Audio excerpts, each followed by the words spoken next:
We believe in ushering in a new revival by representing Jesus Christ and displaying the words, "In God we trust."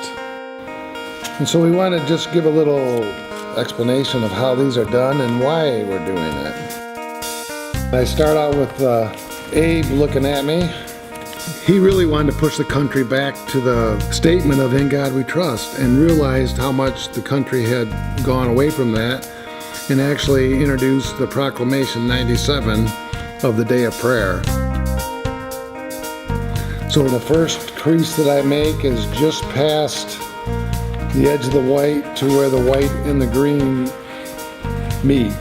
And then I just fold it up, keeping it tight until I get to this last couple of folds.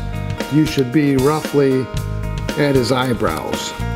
And if you don't do these last two folds right, you won't get the "In God we trust" position properly. So your first fold, you take about half of it.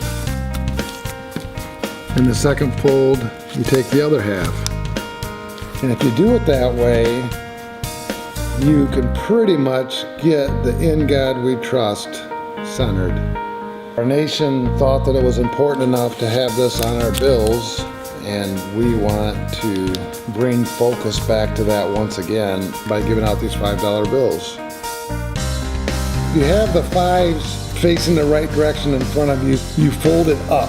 And so you will make your first fold right beside the T of trust, right at the edge of it. Then you go ahead and you fold it back so that you end up with about an equal distance on either side of the main portion of it. Then you just go at the bottom of where it says "In," and you leave that all exposed, and you just fold it back underneath of it to lay flat.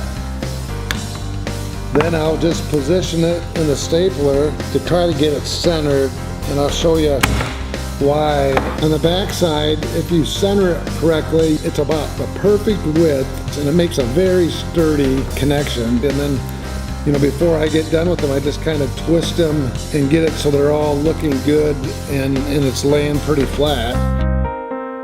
It's interesting that this project was $20 bills, and we tried $1 bills, and then it ended up being $5 bills. Because when we went to Africa the first time, we introduced high five to the children and the adults. You see, if your life was represented by 5 fingers, I gave God 4. God finally got the 5th one committed. So no longer did that 5th one reign over the other 4.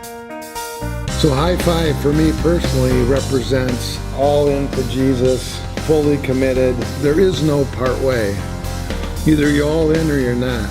Give up whatever you're hanging on to and be all in, and your life will change.